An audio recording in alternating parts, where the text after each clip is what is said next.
Student, अगर Bihar SSC का आप तैयारी कर रहे हैं तो पिछले 5 साल का क्वेश्चन ज़रूर बनाइए।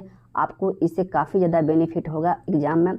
आपको इससे क्या होगा कि आपको लेवल पता चलेगा कि एग्ज़ाम का क्या लेवल है, किस तरह से क्वेश्चन पूछा जाता है, इसके बारे में आपको अनुभव हो जाएगा। आप उसी स्तर पर, उसी लेवल में आप तैयारी कीजिएगा तो आपको आने वाला एग्ज़ाम में ज़रूर रिजल्ट होगा। तो हम लोग क्वेश्चन की ओर चलते हैं। पहला क्वेश्चन क्या का था वो देख लीजिए, और हम लोग क्वेश्चन जो इस तरह से डिस्कस करेंगे। ये क्वेश्चन बिहार एसएससी में जो साइंस में जो क्वेश्चन पूछा गया था उस क्वेश्चन को इस क्लास में डिस्कस करने वाले हैं, और हम लोग अच्छी तरह से डिस्कस करेंगे। और आपको पता होना चाहिए कि बिहार एसएससी में 25 क्वेश्चन साइंस से पूछा जाता है। कितने क्वेश्चन साइंस से पूछा जाता है? 25 क्वेश्चन साइंस से पूछा जाता है। तो उसके बारे में अच्छी तरह से डिस्कस करेंगे कि कहाँ से क्वेश्चन उठाता है और क्या पूछता है। बिहार एसएससी में जो क्वेश्चन पूछा गया था साइंस का क्वेश्चन, उस क्वेश्चन को डिस्कस किया जाएगा। और आप लोग को पता होना चाहिए कि बिहार एसएससी में 25 क्वेश्चन पूछा जाता है साइंस से, और आपको उस 25 क्वेश्चन को अच्छी तरह से डिस्कस करना चाहिए ताकि आपको आने वाला एग्जाम में किसी प्रकार का कोई दिक्कत नहीं होगा। और पिछले साल का क्वेश्चन बनाने से क्या होता है कि आपको एग्जाम का लेवल पता चल जाता है कि किस तरह से क्वेश्चन पूछा जाता है। आप उसी स्तर से, उसी लेवल से आप एग्जाम को तैयारी कर पाइएगा। तो हम लोग क्वेश्चन की ओर चलते हैं। पहला क्वेश्चन क्या कहता है वो देख लीजिए। पहला क्वेश्चन कहता है 51 नंबर क्वेश्चन देख लीजिए। क्या कहता है कि लाइपेज द्वारा वसा के जलीय अपघटन पर मिलता है। बताइए, लाइपेज द्वारा वसा के जलीय अपघटन पर कहाँ पर मिलता है, इसका जवाब दीजिए। तो ये जो आपको मिलेगा वसीय अम्ल और ग्लिसरॉल में मिलेगा। कहाँ मिलेगा? वसीय अम्ल और ग्लिसरॉल में मिलेगा। इसका जवाब क्या होगा? वसीय अम्ल और ग्लिसरॉल में मिलेगा। ठीक है। नंबर 52 क्या कहता है? भारतीय मानक समय ग्रीनविच मध्य समय से इतना आगे है। ये बताइए, भारतीय मानक समय जो है ग्रीनविच से कितना आगे है? तो 5.5 घंटा आगे। कितना आगे है? 5.5 घंटा। चलिए अगला क्वेश्चन। अच्छा, ये क्वेश्चन काफ़ी इंपॉर्टेंट है, इसलिए इसके बारे में थोड़ा और जान लीजिए आप। ये बताइए, भारतीय मानक रेखा कितने राज्य से गुजरती है? तो भारतीय मानक रेखा जो है 5 राज्य से गुजरती है। बताइए, 5 राज्य से भारतीय मानक रेखा गुजरती है। और किन किन राज्य से गुजरती है? तो यूपी हो गया, ठीक है, मध्य प्रदेश हो जाता है आपको, छत्तीसगढ़, ओडिशा और आंध्र प्रदेश से मानक रेखा गुजरती है। ठीक है। और ये बताइए, कर्क रेखा कितने राज्य से गुजरती है? ये भी काफ़ी इंपॉर्टेंट क्वेश्चन है। कर्क रेखा जो है कितने राज्य से गुजरती है? देखिए इस तरह से क्वेश्चन पढ़िए ताकि आपको आने वाले एग्जाम में काफ़ी ज़्यादा मदद मिल सके। ठीक है। तो कर्क रेखा कितने राज्य से गुजरती है? तो कर्क रेखा 8 राज्य से गुजरती है। कर्क रेखा कितने राज्य से गुजरती है? तो 8 राज्य से गुजरती है। और मानक रेखा कितने राज्य से गुजरती है? तो 5 राज्य से गुजरती है। इसको भी ध्यान रखना है। और कर्क रेखा 8 राज्य से गुजरती है तो किन किन राज्य से गुजरती है बताइए? 8 राज्य से कर्क रेखा गुजरती है तो किन किन राज्य से गुजरती है? तो ये आपका होगा गुजरात होगा, राजस्थान होगा, मध्य प्रदेश होगा, छत्तीसगढ़ होगा, झारखंड होगा, पश्चिम बंगाल होगा, त्रिपुरा हो गया, मिजोरम हो गया। यानी कि 8 राज्य से कर्क रेखा गुजरती है। ठीक है। और एक चीज़ और आपको बता देते हैं कि मकर रेखा जो होता है, मकर रेखा कितने राज्य से गुजरती है? यानी कि भारत से जो है मकर रेखा नहीं गुजरती है। ठीक है। इसको भी ध्यान रखिए, कभी क्वेश्चन पूछा जाता है कि मकर रेखा किस राज्य से गुजरती है, तो मकर रेखा जो है भारत के किसी भी राज्य से नहीं गुजरती। ठीक है। इसको भी थोड़ा ध्यान रखना है। ठीक है। भारत के किसी भी राज्य से मकर रेखा नहीं गुजरती है। चलिए अगला क्वेश्चन क्या कहता है वो देख लीजिए। क्वेश्चन नंबर 53 नंबर क्वेश्चन क्या कहता है, इसको देख लेना है कि दुनिया का सबसे आंध्र स्थान कहाँ पर है? ये बताइए, दुनिया का सबसे आंध्र स्थान कहाँ पर है? इसका जवाब दीजिए। तो ये आपको एशिया में होगा। कहाँ पर होगा? एशिया में। दुनिया का सबसे आंध्र स्थान कहाँ पर है? तो एशिया में है। चलिए अगला है, मानचित्र में समुद्र की समान गहराई को जोड़ने वाली रेखा को क्या कहते हैं? तो आइसोबात कहते हैं। क्या कहते हैं? आइसोबात। ठीक है। चलिए आइसोहेलिन किसको कहते हैं ये बताइए। आइसोहेलिन किसको कहते हैं? तो मौसम के मानचित्र पर खींची रेखा जो महासागर में समान खारेपन वाली सभी स्थान को जोड़ती है उसको क्या बोलते हैं? तो आइसोलिन बोलते हैं। ठीक है। अच्छा, ये बताइए कि समुद्र की गहराई को मापने वाली यंत्र को क्या बोलते हैं? किस यंत्र से मापा जाता है? तो फैदोमीटर से मापा जाता है। किसको, किस यंत्र से मापा जाता है? तो फैदोमीटर से मापा जाता है। ठीक है। समुद्र की गहराई को किस यंत्र से मापा जाता है? तो फैदोमीटर से मापा जाता है। ठीक है। चलिए अगला क्वेश्चन क्या कहता है वो देख लीजिए। अगला क्वेश्चन है क्वेश्चन नंबर 55 क्या कहता है वो देख लीजिए। क्वेश्चन नंबर 55 कहता है, देखिए क्वेश्चन नंबर 55 कहता है, यह एक ठंडी और शुष्क वायु है। ये बताइए, यह एक ठंडी और शुष्क वायु है तो आपको बोरा होगा। क्या होगा? बोरा। 55 नंबर क्वेश्चन क्या कहता है, यह नदी दिल्ली में है। यानी कि दिल्ली किस नदी के किनारे बसा है? ये बताइए, दिल्ली जो है किस नदी के किनारे बसा है? तो यमुना नदी के किनारे बसा है। ठीक है। यमुना नदी के किनारे दिल्ली बसा है। अच्छा, यमुना नदी किस किस राज्य से होकर गुजरती है? तो यमुना नदी 5 राज्य से होकर गुजरती है। कितने राज्य से होकर गुजरती है? तो 5 राज्य से होकर गुजरती है। और कितने राज्य से गुजरती है? तो 5 राज्य से गुजरती है। और कौन कौन राज्य है? तो आपको हो जाएगा उत्तराखंड से गुजरती है, हिमाचल प्रदेश से गुजरती है, उत्तर प्रदेश से गुजरती है, हरियाणा से और दिल्ली से गुजरती है, ठीक है। अच्छा ये बताइए यमुना नदी की उद्गम कहाँ से होती है, बताइए यमुना नदी की उद्गम कहाँ से होती है, तो हिमाचल से निकलती है। कहाँ से निकलती है, हिमाचल से निकलती है।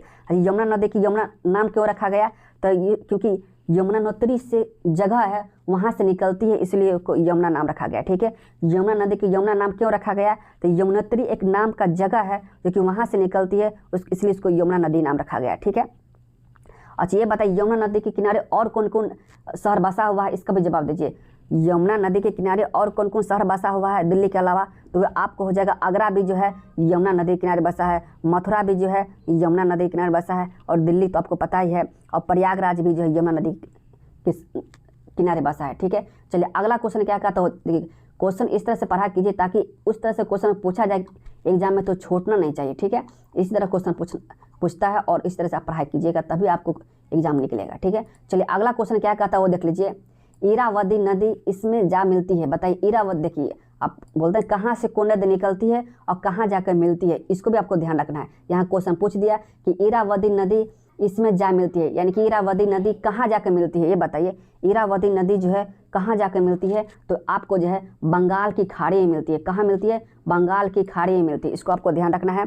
कहाँ जाकर मिलती है, तो बंगाल की खाड़ी में जाकर मिलती है। चलिए अगला क्वेश्चन देख लीजिए, क्वेश्चन नंबर जो है 58 नंबर क्वेश्चन क्या कहता है वो देख लीजिए। 58 नंबर क्वेश्चन कहता है कि नदी का एक उथला विस्तार जो पैदल या गाड़ियों से पार किया जा सके क्या कहलाता है, ये बताइए। नदी का एक उथला विस्तार जो पैदल या गाड़ी से पार किया जा सके क्या कहलाता है, तो क्या कहते हैं इसको बताइए, तो आपको फियोर्ड कहते हैं। क्या कहते हैं, फियोर्ड कहते हैं, ठीक है, फियोर्ड। चलिए अगला क्वेश्चन क्या कहता है वो देख लीजिए। अगला क्वेश्चन कहता है, क्वेश्चन में 59 नंबर क्वेश्चन क्या कहता है वो देख लीजिए। 59 नंबर क्वेश्चन कहता है, क्वेश्चन को पढ़िए कि दुनिया का सबसे बड़ा द्वीप कौन है, बताइए दुनिया का सबसे बड़ा द्वीप कौन सा है। दुनिया का सबसे बड़ा द्वीप कौन सा है, तो ग्रीनलैंड होगा, ठीक है, ग्रीनलैंड, ठीक है। दुनिया का सबसे बड़ा द्वीप कौन है, तो ग्रीनलैंड होगा, ठीक है। चलिए आगे है, यह एक संरक्षित फल है, बताइए कौन सा यह फल जो कि संरक्षित फल है, इसका जवाब दीजिए। तो ये यानी कि सहतूत, सहतूत जो है एक संरक्षित फल है, ठीक है। चलिए क्या कहता है, गराज शहर कहाँ पर है, तो ये गराज शहर जो ऑस्ट्रेलिया में है, कहाँ पर है, ऑस्ट्रेलिया में, ठीक है। गराज शहर कहाँ पर है, तो ऑस्ट्रेलिया में, ठीक है। और जबकि आपको पता होना चाहिए ये ऑस्ट्रेलिया का राजधानी भी है, ठीक है।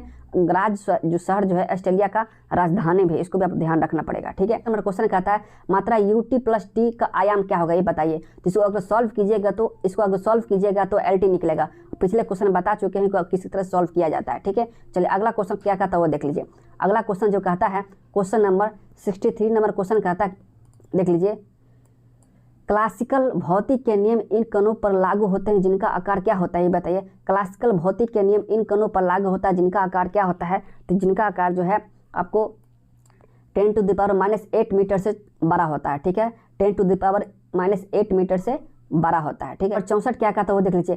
कार का एक पहिया जो सड़क पर चल रही है वो कौन कौन नियम लागू करता है, तो ये स्थैतिक घर्षण उसमें होता है, गतिज घर्षण होता है और रोलिंग घर्षण होता है, ठीक है। ये तीनों नियम उसमें लागू होता है, ठीक है। ये अगला क्वेश्चन कहता है बैगनी प्रकाश के गामा का पारस है, बताइए बैगनी प्रकाश के गामा का पारस क्या है, इसका जवाब दीजिए। तो ये आपको जो है 450 से लेकर 500 के बीच होगा। कितना होगा, 450 से लेकर 500 का बीच होगा, ठीक है। बैगनी प्रकाश के गामा का पारस क्या होगा, तो 450 से लेकर 500 के बीच होना चाहिए, ठीक है। चलिए अगला क्वेश्चन क्या कहता है वो देख लीजिए। अगला क्वेश्चन कहता है 67 नंबर क्वेश्चन कहता है, 67 नंबर क्वेश्चन क्या कहता है वो देख लीजिए कि यह एक रोगी के शरीर के अंदर देखने के लिए क्या उपयोग किया जाता है, बताइए कि रोगी के शरीर के अंदर देखने के लिए किस चीज़ का उपयोग किया जाता है, तो ये आपको जो है प्रकाशीय तंतु का उपयोग किया जाता है। किस चीज़ का प्रयोग किया जाता है, तो प्रकाशीय तंतु का प्रयोग किया जाता है, ठीक है, प्रकाशीय तंतु का प्रयोग किया जाता है। चलिए अगला क्वेश्चन क्या कहता है वो देख लीजिए। अगला 68 नंबर क्वेश्चन क्या कहता है, उत्तरी गोलार्ध में सबसे लंबी रात कब होती है। उत्तरी गोलार्ध में जो सबसे लंबी रात कब होती है, तो 22 दिसंबर को होता है। कब होता है, 22 दिसंबर को। और उत्तरी गोलार्ध में सबसे छोटी दिन कब होता है, यानी कि अगर रात बड़ा होगा तो उस दिन स्वाभाविक बात है कि दिन छोटा होगा, यानी कि 22 दिसंबर को सबसे छोटा दिन होता है, ठीक है। उत्तरी गोलार्ध में सबसे छोटा दिन कब होता है, तो 22 दिसंबर को सबसे छोटा दिन होता है। अच्छा ये बताइए उत्तरी गोलार्ध में सबसे बड़ा दिन कब होता है, ये बताइए उत्तरी गोलार्ध में सबसे बड़ा दिन कब होता है, तो आपको 21 जून को जो है सबसे बड़ा दिन होता है। और सबसे छोटा दिन कब होगा, सबसे छोटा रात कब होगा, तो 21 जून को सबसे छोटा रात होगा, ठीक है।